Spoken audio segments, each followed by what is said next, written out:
Tonight on CTV News, we'll take a look at the national election, as well as how the CSU Police Department are preventing bike theft on campus. Then we'll dive into the propositions on the Colorado voting ballot and what to expect for Border War Week. All that and more on CTV, starting now.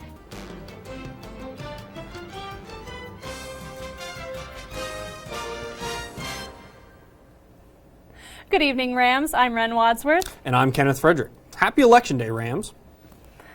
2020 has been a year of the unexpected, but as we move into the election for the 46th President of the United States, Colorado State University students are glad to have some control back in their hands as they cast their votes.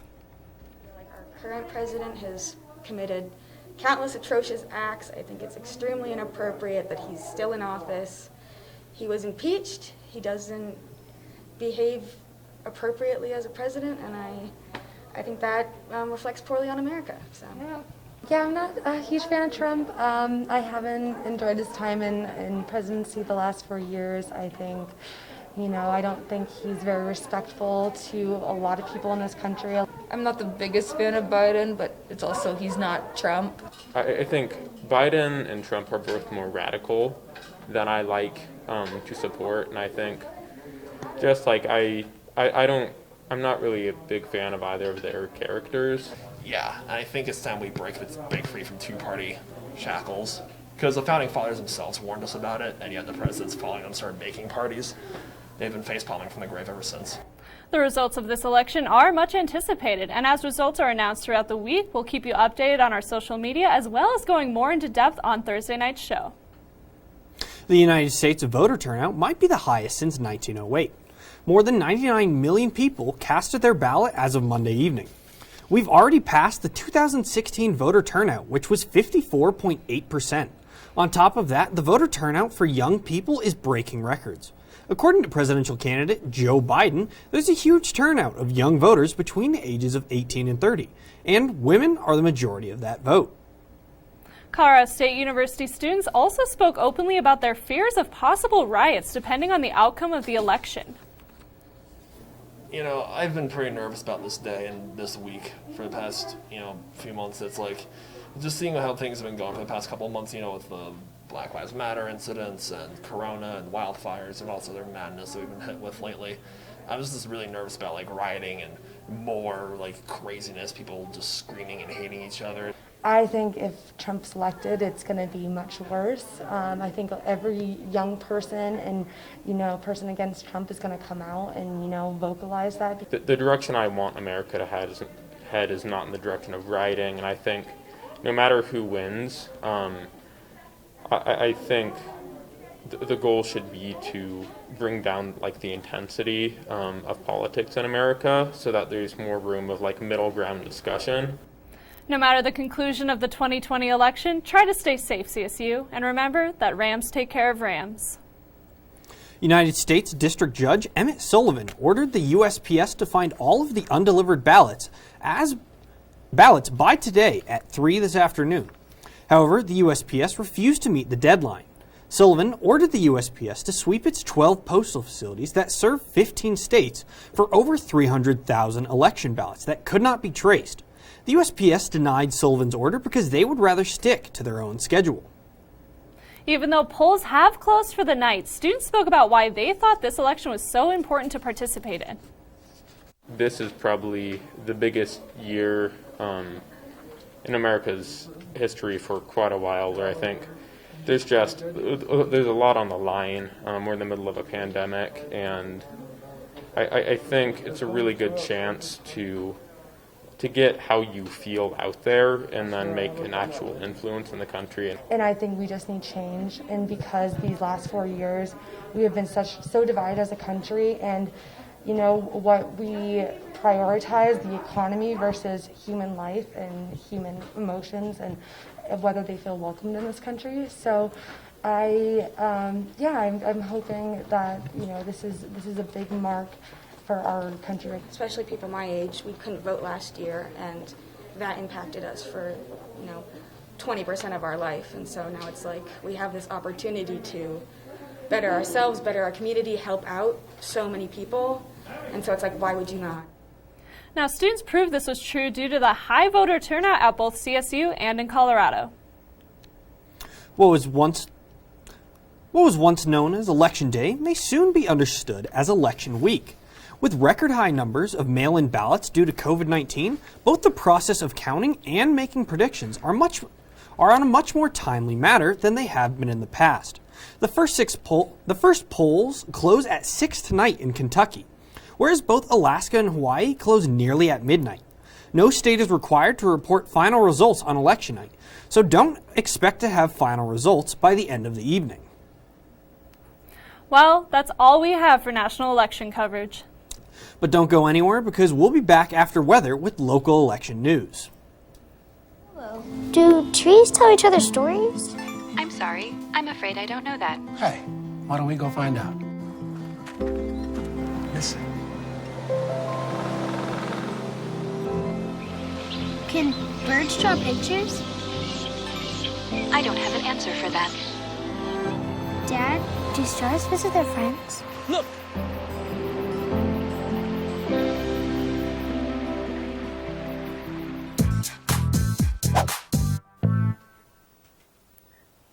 How you doing, Rams? Cameron Evig back with your Tuesday night weather. Let's not waste any time getting right into our current conditions as we see currently right now in Fort Collins, 58 degrees, sunrise 6:33 this morning, and your sunset 4:55. That's going to keep getting earlier as we get into those winter months. But now, moving on to our overnight lows, we see the west side of Colorado is going to be the cold area as we usually have it.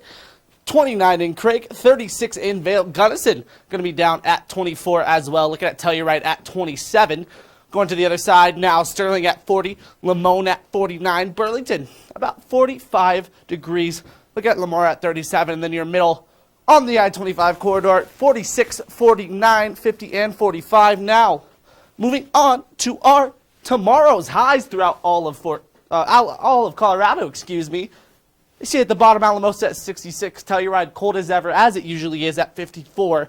Gunnison at 64, 71 in Grand Junction over on that western part of your state, 40 in Craig, and then now looking at Vail at 58. Going over to the eastern side, we see Sterling up there at 78, respectable, 73 in Limon, 79 in Burlington, down in Lamar at 82. Along your corridor, 73 in Springs, 78 in Pueblo, 75 in Denver, and a chill 46 in Fort Collins. Moving to tomorrow's forecast in Fort Collins, 73 is going to be your high tomorrow with a low of 42. Looking at sunny, your sunrise at 6:34. Your sunset going to be at 4:52, a little bit earlier than it was today. Landon Gibbous is your moon phase. And now moving to the 5-day forecast for Fort Collins. See today, 73:45. Tomorrow going to be a lot like that at 73 and 41. Thursday, 71-39. Friday, 67 and 43. Finally, we're looking at Saturday at 70 and 39. Good temperatures throughout the week, getting a little bit warmer, which is weird, but stay tuned for your local election coverage with Kenny and Ren after the break. So there you are, shuffling through a stack of resumes, and you come to mine. This is it, first impression, my way in. But can my resume show you how I truly stand out? Like that I was studying, going to night school while working 2 jobs just to help my parents pay for groceries. Or being the first one to always step up. No, that's something you just can't put on paper. Look beyond the resume and discover new ways to develop great talent that is dedicated, hardworking, and determined like me. Welcome back from the break, Rams. Once again, I'm Kenneth Frederick. And I'm Ren Wadsworth. Now let's shift more towards local election news. Although Colorado has been considered a purple or swing state for the past several elections, it is looking to go blue in 2020. Interestingly enough, the state was primarily Republican from 1920 to 2004, but has voted for the Democratic candidate in the last 3 presidential races. This transition is said to be due to younger, college-educated people making up the majority of the population in Colorado, and their tendency to vote and lean left. Here's a preview of what Colorado's ballot's going to look like into the election. Looks like we're going to touch on Proposition EE, Proposition 113 through 15, and Proposition 116, as well as Amendment 76. And we're going to be talking about these issues coming up next. The senatorial race has been a heated one in Colorado ever since John Hickenlooper dropped out of the race for the presidency and started running for Colorado's senatorial position. Hickenlooper, the Democratic challenger, is taking on Cory Gardner, the Republican incumbent. They disagree in many ways on issues like gun control, an issue that has been prominent in Colorado due to past events like the shootings at Columbine and Aurora. Gardner's position on the issue is that there needs to be more support for mental health issues, while Hickenlooper advocates for stronger gun control. There are many other issues that Hickenlooper and Gardner disagree on. Students have a similar feeling to how they felt after the first presidential debate, underinformed and upset by the nature of us versus them that the candidates portray. They both have great viewpoints, but it's just they always take it way too far. So, yeah, even it out. The Electoral College is outdated and ridiculous, and we need a popular vote. The Electoral College does not make sense in this day and age. Yeah, I think we should just keep the Electoral College. I mean, I think it should be a Colorado decision, not a national decision. I mean, I'm not against Electoral College. I've heard some people who are really against it, but I think I see why it's necessary to balance out the votes. But something's not right with the way it's run. I don't like the idea that votes are wasted when you're in a county that's going to go a certain way. One proposition on this ballot this election season is 113, which determines the presidency based on the popular vote rather than the Electoral College. Voters in Colorado will decide if the state will join 14 others in passing the national popular vote. The national popular vote law will go into effect when enacted by states possessing a majority of the presidential electors, or 270 out of 538. The electoral votes from those states will be awarded to the candidate receiving the most votes in all 50 states, as well as the District of Columbia. This proposition comes after grievances that the Electoral College doesn't accurately speak for the majority of voters. Students at Colorado State University have their own opinion on the matter of the Prop 13, though. The Electoral College is outdated and ridiculous, and we need a popular vote. The Electoral College does not make sense in this day and age. Yeah, I think we should just keep the Electoral College. I mean, I think it should be a Colorado decision, not a national decision. I mean, I'm not against Electoral College. I've heard some people who are really against it, but I think I see why it's necessary to balance out the votes. But something's not right with the way it's run. I don't like the idea that votes are wasted when you're in a county that's going to go a certain way. Your vote doesn't matter as much. But I think it also does help with general representation of people across America. For more conclusive results of Proposition 113, stay tuned to Thursday night where we'll break down the election results. Vapers on campus may have paid particular attention to the Proposition EE, which will determine whether or not vape products and nicotine juices will be taxable under Colorado law. Right now, nicotine products are only taxed by a state income tax, state sales tax, unlike tobacco and cigarettes, which both have sales on and tobacco taxes. The money brought in by the nicotine tax would be used for things like education and programs that reduce the use of tobacco and nicotine. Many students supported taxing vaping products. Voted yes for it, even though my mom smokes the e-cigs and she doesn't make a lot of money, but I mean, whatever, it's not good for you. We actually have some breaking news for you here, Rams. According to polling, Proposition EE is leading with a vote of yes by 72%. Yet, other students were skeptical over whether or not the revenue generated by the tax would be really used for education. I have this voice of caution every time I read a new tax proposition that mentions funding the schools, because I feel like that's pulling at the heartstrings and very little money is actually going to benefit the students. We also have an update on Hickenlooper. He is in the lead by 61.5%, but looking a little bit more at Proposition 115, it's also on the 2020 ballot and delves into the 22-week abortion ban initiative. A yes vote would support prohibiting abortions in Colorado after the 22-week mark, while a no vote would oppose prohibiting abortions after the 22-week mark. A no vote would maintain current Colorado law that does not restrict abortion after a certain point in pregnancy. While the votes are being tallied, students at Colorado State University offered their opinions and where their vote lies with 115. I don't support late-term abortions. And so I voted against that today. I said, I think a woman's choice is her choice. I think it's her body. She decides what she wants to do.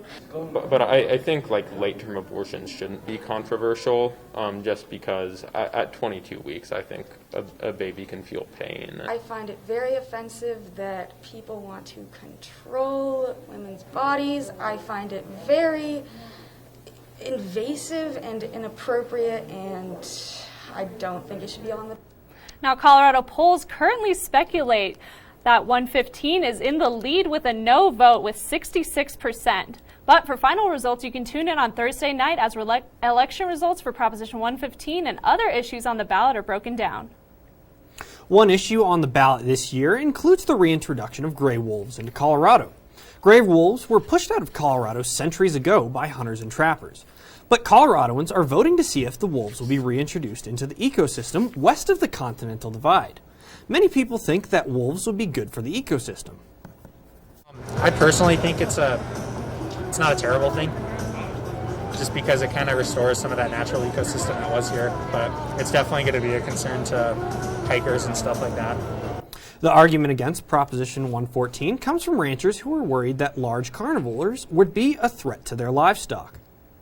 Because I did a little bit of research, and it did say it would compensate anybody who gets affected by the reintroduction of the wolves, so I thought that was fair. Breaking news from our studio as of right now, 275,000 people voted in Larimer County compared to the 2016 election, where the amount of people voted was 176,543. The Larimer County voter turnout is at 72%. For the official voter turnout in Larimer County, be sure to tune into CTV on Thursday at 7. In Colorado, voting requirements are a little different from other places. 17-year-olds who turn 18 before the general election will no longer be able to vote in the primaries if Amendment 76 passes. The amendment also deals with non-citizens voting by changing the phrasing of our Constitution from all citizens have the right to vote to only citizens have the right. Students feel that the right to vote is important and that it's a right for everyone. I kind of go back and forth because, it says in the Constitution everyone has the right to vote. But at the same time, if they've only been here for 22 days in Colorado specifically, I also feel like they don't have they're not a proper representation of what the state. I'm for the amendment, but then again, at the same time, everyone deserves the right to vote as long as they're of legal age. That's all of the election news we have for you as of now. We could be giving live updates as we receive them, so stick around.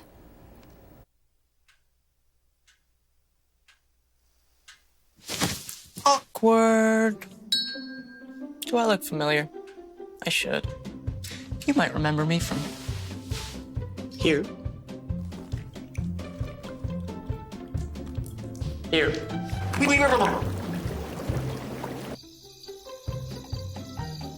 Or maybe even here. But an awkward silence can be a great thing. It can actually be a perfect moment to reach out to a friend and ask if they're okay if they seem down. It doesn't matter how you say it. You all right? Everything's okay? All G? You all right, girl? You cool? You bug and dog. Just show you're there for them. Go on, Kelly. Susie Awkward.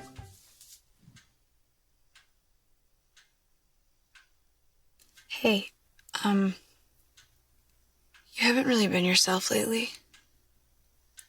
Are you okay? Find out how you can help a friend with their mental health at seizetheawkward.org.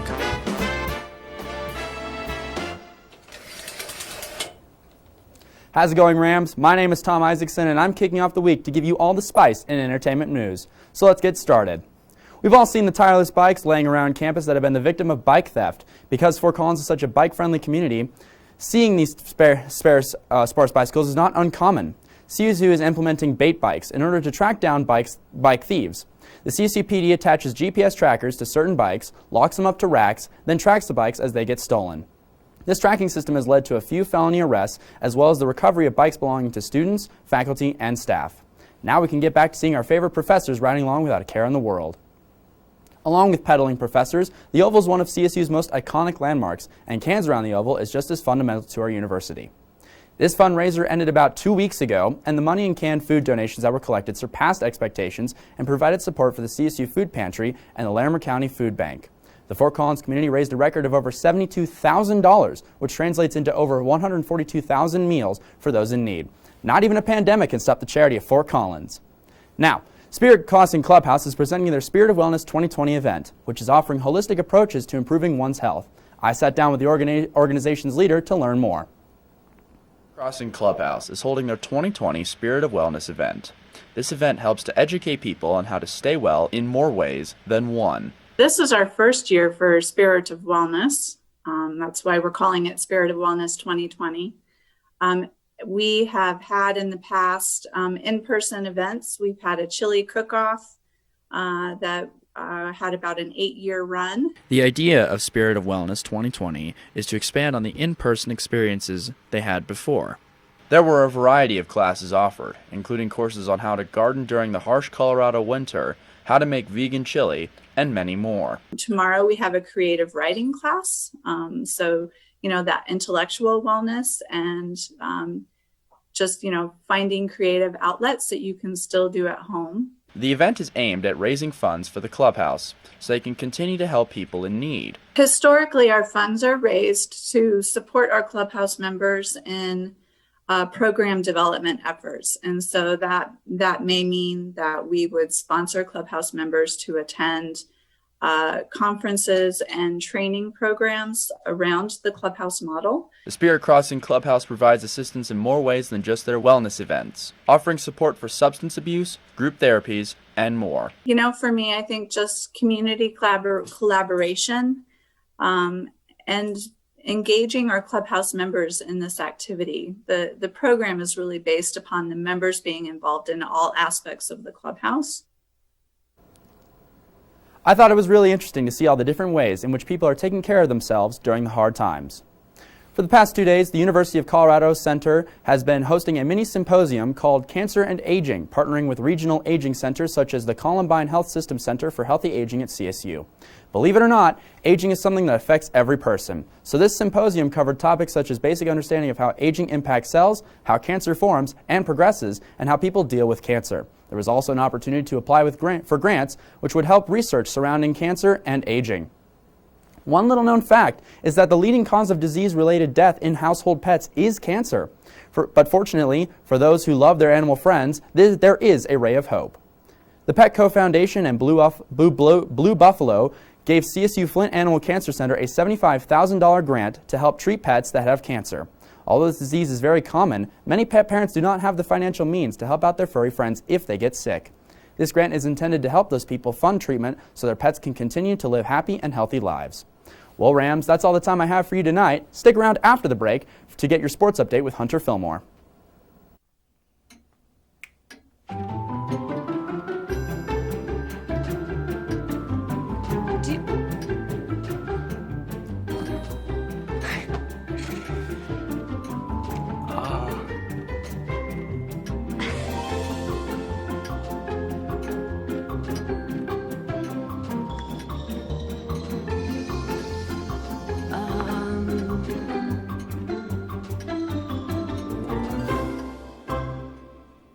Listen, you're my friend. I noticed you haven't really been yourself recently. Yeah, I feel like something's up. How are you? Are you okay? Is there anything you want to talk about? I just want to know how you're feeling. And listen, even if you don't know what to say, I'm here to talk. No matter what you're going through, I just want you to know I'm here. I've got your back. When you want to talk, I'm here.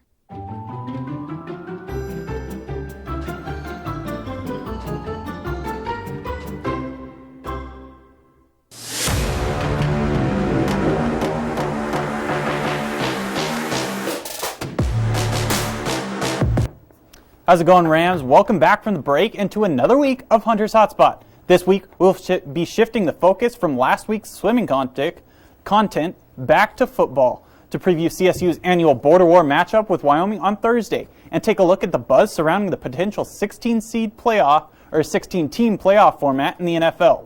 With this, let's get started. After nearly a year-long wait, Border War week is finally here in Fort Collins, and the Rams are preparing for the Cowboys to come to town.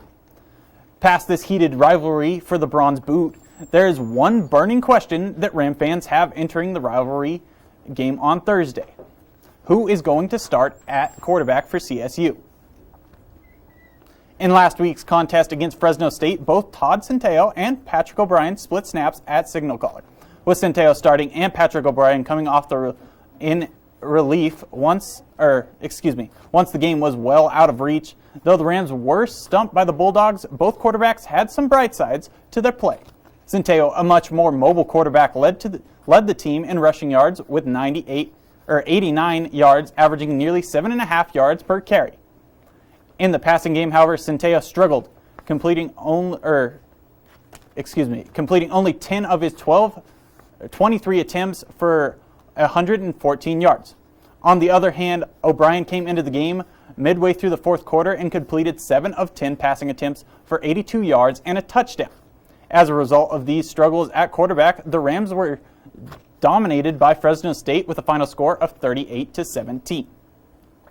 Wyoming, on the other hand, hosted Hawaii for their first home game of the season and had a much different result from the Rams. It was the ground game that really shined for the Cowboys, as they had 4 rushing touchdowns in what ended up being a 31-7 domination over the Rainbow Warriors. Both Wyoming's main options in the backfield, Xavion Valladay and Trey Smith, scored 2 touchdowns apiece. As for the passing attack, redshirt freshman Levi Williams managed the game, completing 9 of 18 passing attempts for 112 yards. To bring the Bronze Boot back home to Fort Collins after 4 straight losses, the Cowboys will need to focus on that high-powered running game for Wyoming and force the young Cowboy quarterback to carry the offense through the air if they are going to have a chance at winning this game. For Wyoming, the biggest obstacle that stands in their way will be being prepared for both quarterbacks. O'Brien and Centeio have very different playing styles, so knowing which quarterback will start until game time may be the advantage that Coach Adazio and his staff have. Pushing past the college ranks into the pros, the NFL may have its biggest playoff field in nearly 40 years due to newly proposed 16-team playoff format. On Monday, the NFL Competition Committee put forth a contingency plan that they hope to remedy some of the scheduling chaos that COVID-19 has brought to the professional football world. The proposal states that if enough future contests are canceled, though the second half of the season, the playoffs would be expanded to 16 teams rather than the standard 12-team slate that the NFL is accustomed to. With this potential for certain teams to get more games than others as a result of ongoing pandemic-related roadblocks, NFL fans could very likely see more teams than usual fighting for that Lombardi Trophy when the postseason hits. Regardless of the new development, the league was already set to have a 14-team playoff due to the league's new collective bargaining agreement. This means that the top team in each conference will receive a bye, while the other 6 postseason teams would be playing on the wild card weekend. If the playoffs are expanded to 16 teams, then it is likely that the top 2 teams for each conference would likely have a bye week. Excuse me, we have an update from the election from Ren. Sorry to cut you off, Hunter, but we have an update on the Hickenlooper-Gardner debate. Now, it's looking like we're leaning really far blue in Colorado, but we are waiting on those eastern votes, which are going to lean a little more red. So as you can see up here, we've got 60% for John Hickenlooper, but only 38% polling for Gardner. Now, as we keep moving on, we are going to have more updates on that on Thursday, and I'm going to throw it back to Hunter so he can finish up all that interesting sports talk. Thank you, Ren. And like I was saying, that previous CBA is going to look a little different than it will if we have that 16-game slate. But that is all the news we have for you tonight. Make sure to tune in for Humans of CSU and have a great rest of your election night. And we'll see you tomorrow.